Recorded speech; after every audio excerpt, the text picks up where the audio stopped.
Hello, bienvenue sur la Minute Agile, j'espère que tu vas bien. Aujourd'hui, je vais te raconter ma petite histoire actuelle et j'espère évidemment que ça t'aidera dans le futur.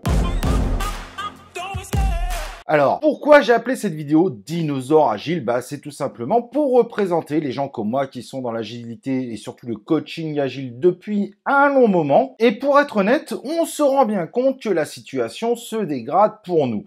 Il est de plus en plus difficile de trouver des missions, surtout en tant qu'indépendant, et cela pour différentes raisons et certaines raisons qui sont complètement folles. Et là, je vais parler spécialement du marché parisien. En devenant de plus en plus expert dans un domaine, la logique veut évidemment que tes tarifs augmentent, mais à la limite, il y a une crise, tu es prêt à baisser tes tarifs, sauf que finalement, les gens ne te contactent même plus, ou font un grand nombre de suppositions, sans même en parler avec toi, mais vont plutôt directement rejeter finalement une candidature. Et j'ai eu des feedbacks concrets et à plusieurs reprises dernièrement, où les gens te disent tout simplement, ouais, mais là, sur le coup, ce qu'on a en ce moment, c'est plutôt des postes de Scrum Master, mais pour nous, tu es beaucoup trop expérimenté pour prendre ce type de poste et pas sûr que les tarifs soient dans ce que tu attends. Donc ce type de phrase, c'est bien mignon, c'est les feedbacks que tu as après, bien évidemment, quand c'est déjà trop tard, que le poste est déjà pourvu, mais finalement, on te met dans une case où sur Paris, ça devient extrêmement difficile finalement de trouver une place. Et c'est ça qui est assez fou et que je voulais vraiment partager avec vous.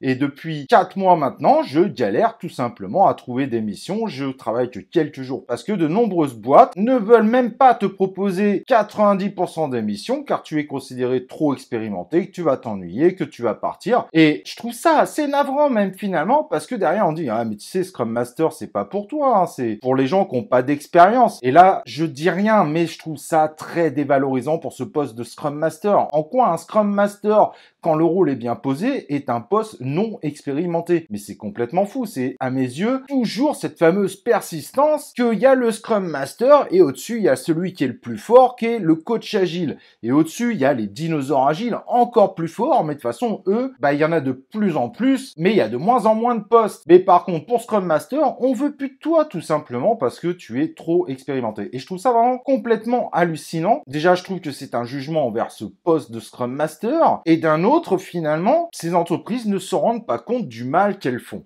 Et si j'ai décidé de faire cette vidéo, c'est que j'ai parlé à d'autres confrères qui ont l'équivalence en termes d'expérience dans le coaching agile et je m'aperçois que je ne suis pas le seul à me rendre compte de cette difficulté d'être soi-disant trop expérimenté sur le marché parisien. Alors après, tu peux aller au Luxembourg, tu peux aller en Suisse, pas de souci, tu trouveras des missions sans le moindre souci. Le problème, c'est qu'il faut pouvoir le faire. Quand tu as une vie familiale sur Paris, tu peux travailler un peu en Suisse, mais tu peux pas non plus y passer ta vie. Il y a des impératifs auxquels tu dois faire face. Donc je sais pas si ce feedback peut t'apporter quelque chose, mais finalement, à trop s'expérimenter, à trop se mettre en avant, à trop être parfois connu dans un domaine, ça peut te poser de réels soucis à l'avenir. Ça veut dire que tu as une période qui est vraiment dingue où on te propose des missions de folie, tu as 10 fois plus de propositions que de capacité de faire, jusqu'au moment où tu arrives, où le marché se porte moins bien. Un certain secteur de la population ne le vivra pas, mais par contre, tout le secteur des dinosaures commence à le vivre sérieusement. Et quand on en arrive à même pas te proposer finalement un certain nombre de missions, parce que tu es un dinosaure aux yeux des gens, ça te met carrément dans la réflexion de te dire mais est-ce que je dois finalement pas commencer à me reconvertir dans d'autres métiers?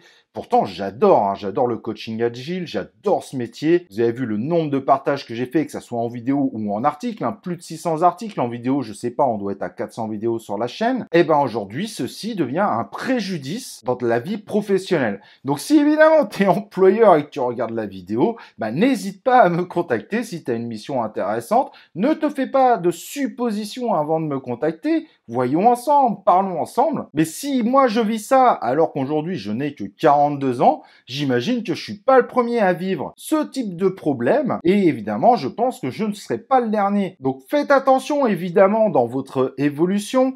N'hésitez pas également à élargir les possibilités futures, car ceci peut arriver en seulement 2 ans. Ça va extrêmement vite. Et vraiment, j'insiste aussi sur un deuxième point. Le Scrum Master n'est pas un sous-travail. Ce n'est pas un faux métier. Il faut vraiment sortir de ça. Un Scrum Master qui fait bien son boulot, c'est un travail qui est loin d'être facile et qui peut vite rentrer dans la complexité. Le Scrum Master, c'est pas un animateur de cérémonie, c'est quelqu'un qui doit travailler avec l'ensemble de l'organisation pour essayer d'amener cette équipe Scrum dans laquelle lui, il est, à avoir de plus en plus de facilité dans son fonctionnement et évidemment de l'adaptation de l'organisation à ce fonctionnement. Voilà, je sais pas du tout ce que peut donner cette vidéo, je sais pas du tout si ça peut vous aider, mais en tout cas, c'est un partage que je vous fais. C'est pas un partage si simple finalement, parce que certains y verront une sorte d'aveu d'échec, mais je pense que c'est en partageant réellement sur parfois nos vies quotidiennes, nos parcours, qu'on peut s'entraider les uns les autres. Et c'est ça l'univers de l'agilité, c'est aussi d'être capable de faire des feedbacks, même quand nous, on vit une période qui est pas forcément la plus drôle. Voilà, n'hésite pas en tout cas à me dire en commentaire si toi aussi tu as un feedback à partager, de liker la vidéo, et bien évidemment, on se retrouvera dans une prochaine vidéo de la Minute Agile.